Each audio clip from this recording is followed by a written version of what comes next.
5108. Saya Muhizza Ramadan, NIM 24205035. Saya Azizanul Anissa, NIM 24205026. Dan saya Suci Nusantara Ramadhani, NIM 24205024. Kami di sini dari kelompok 9 ingin mempresentasikan tugas kami yang berjudul penguatan karakter, tawadhu, ikhlas dan sabar bagi santri ummah Taufik melalui pembiasaan akhlak tasawuf. Materi yang pertama akan disampaikan oleh teman saya, yaitu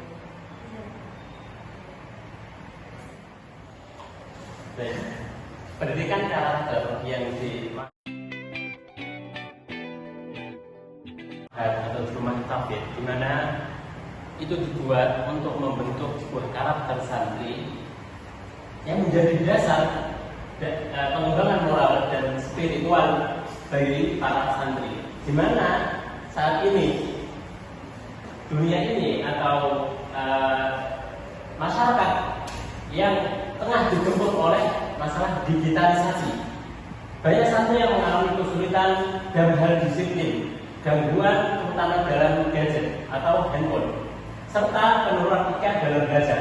Oleh karena itu, diperlukannya sebuah pendekatan pendidikan yang tidak hanya berfokus pada aspek kognitif saja, tetapi juga mampu untuk menyentuh atau mensucikan diri, mensucikan jiwa, yang biasa kita kenal dengan tazkiyatun nafs.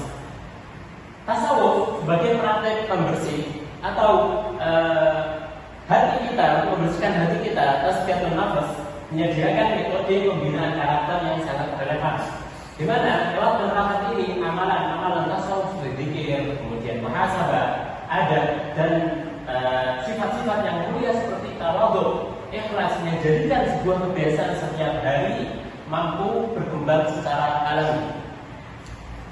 Selanjutnya untuk tujuan dari pembinaan karakter ini adalah di mana santri mampu tertanam kepada dirinya sikap rendah hati atau tawadhu dalam interaksi kesehariannya. Kemudian membentuk keikhlasan dalam belajar dan beribadah. Selanjutnya adalah melatih kesabaran dalam menghafal, memurojaah dan aktivitas-aktivitas yang ada di setiap santri setiap harinya. Kemudian menjadikan nilai-nilai tasawuf sebagai perilaku yang otomatis atau menjadi sebuah kebiasaan yang terus berkelanjutan atau habit. Untuk materi selanjutnya akan dijelaskan oleh rekan-rekan.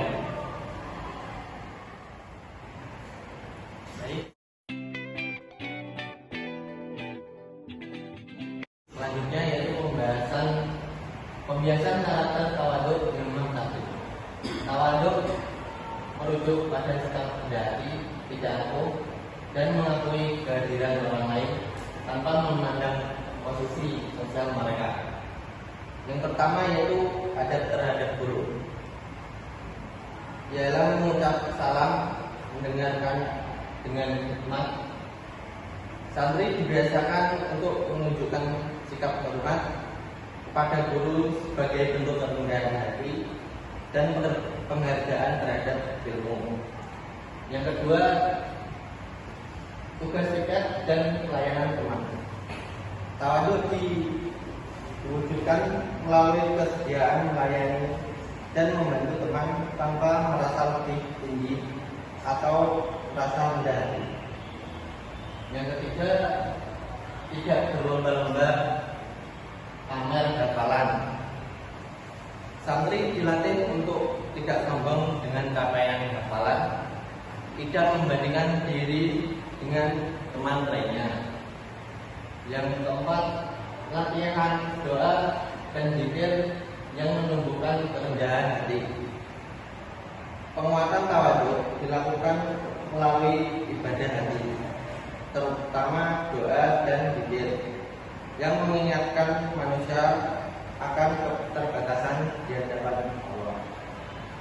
Selanjutnya, pembiasan karakter ikhlas. Ikhlas berarti memurnikan niat semata-mata karena Allah, tidak mengharapkan pujian atau kepentingan dunia. Yang pertama, mengawali kegiatan dengan niat atau tasbihiyah an-niyah. Santri dibiasakan menyadari tujuan ibadah, belajar, menghafal untuk membantu bukan untuk dipuji, tetapi untuk mencari ridho Allah. Yang kedua, muhasabah yang belum tidur, yaitu santri mengevaluasi diri apakah amal hari itu dilakukan karena Allah atau karena ingin dilihat orang. Yang ketiga, latihan amal tersembunyi atau sedekah kecil membantu yoga. Ikhlas tumbuh dari amal yang tidak diketahui orang lain, sehingga menekankan motif pamer. Yang keempat, guru memberikan penguatan bahwa nilai amal ada pada hati. Guru secara rutin mengingatkan bahwa amal diterima jika niatnya lurus, bukan karena besarnya tindakan atau pujian manusia. Baik, selanjutnya akan dilanjutkan oleh rekan saya. Selanjutnya, kebiasaan karakter sabar. Sabar dalam taat berarti keteguhan hati untuk terus melakukan perintah Allah secara konsisten, meskipun terasa berat, melelahkan atau membosankan. Sabar ini memerlukan komitmen yang kuat karena ibadah tidak selalu mudah dilakukan setiap hari. Kebiasaan karakter sabar yang pertama yaitu rutinitas merajaah dan jadwal. Membiasakan konsistensi dalam menghafal. Biasanya kan kalau diulang-ulang setiap hari itu pasti akan hafal. Apalagi ini dibuat pembiasaan, jadi lebih banyak hafalnya. Terus selanjutnya latihan disiplin waktu. Membiasakan taat kepada jadwal yang telah diberikan untuk melatih kesabaran. Selanjutnya program tantangan hafalan dibuat untuk membentuk keteguhan.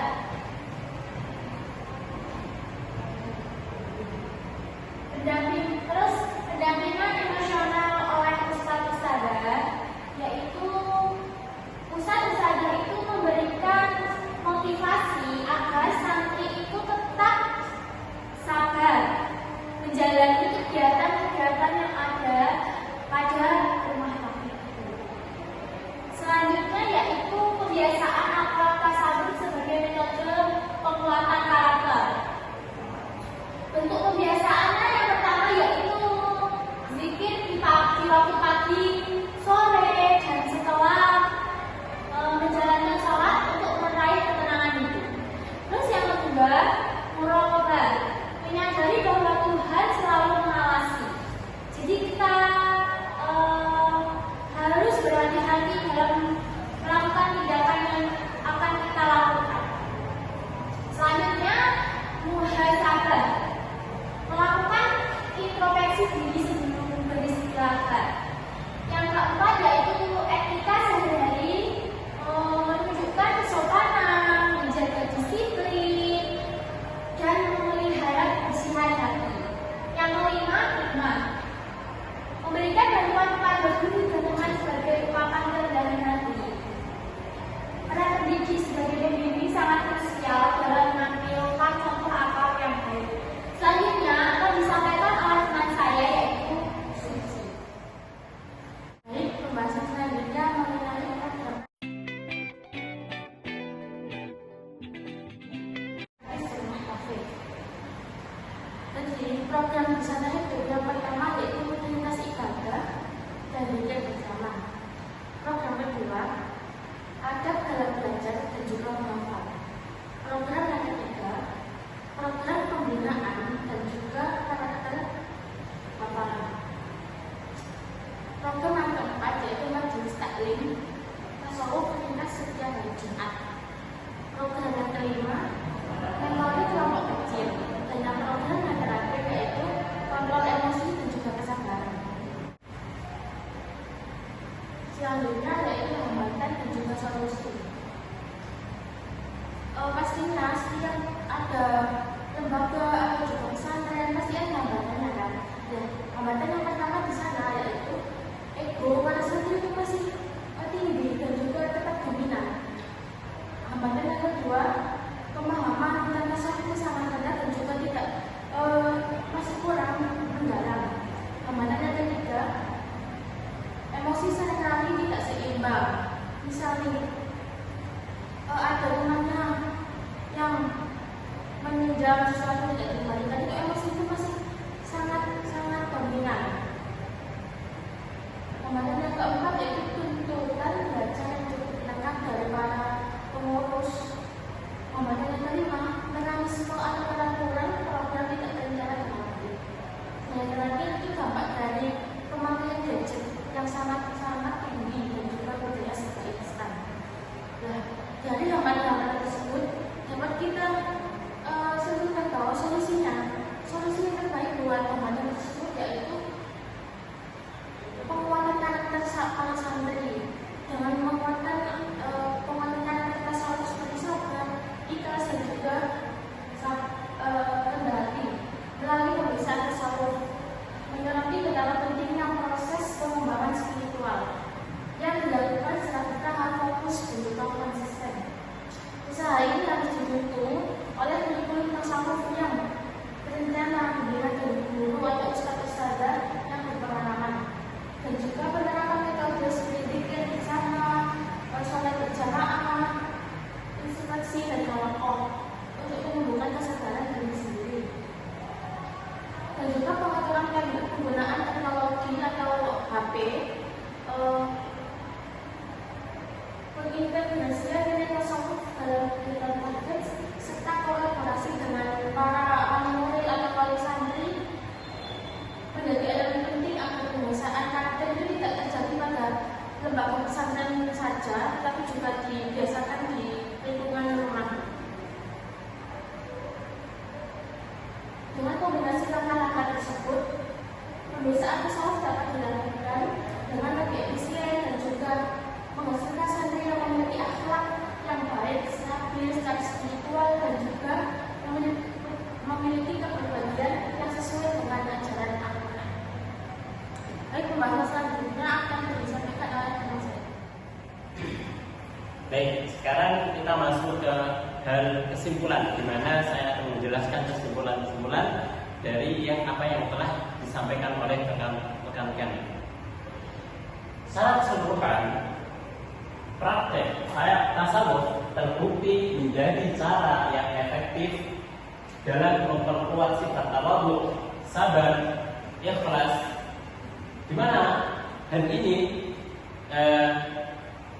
direalisasikan di rumah tahfidz, ya, terutama rumah tahfidz pada para santri.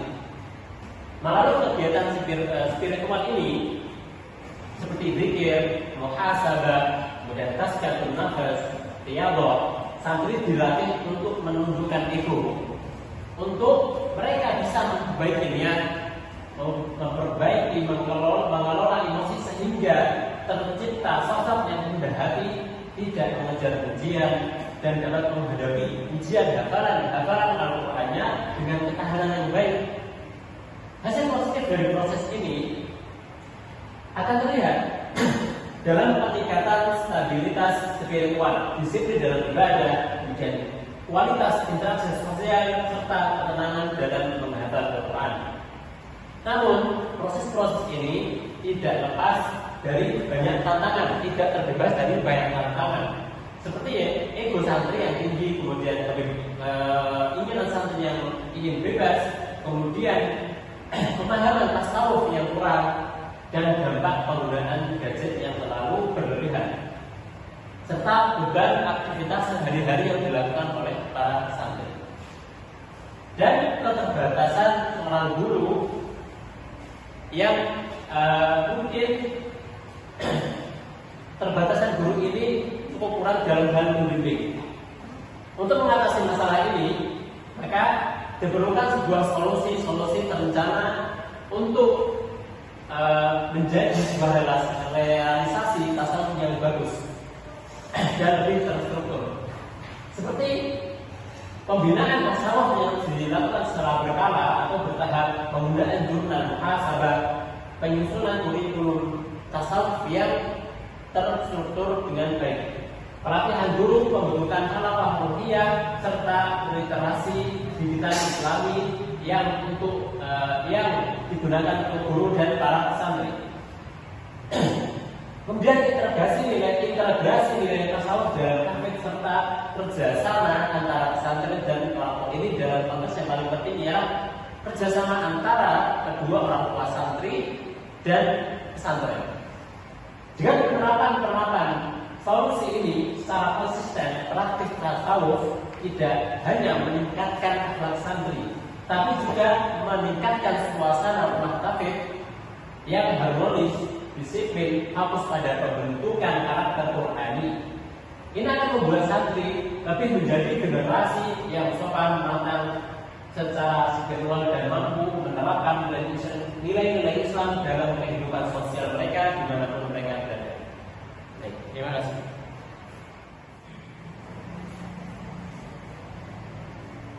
Sekian dari kelompok kami. Akhirnya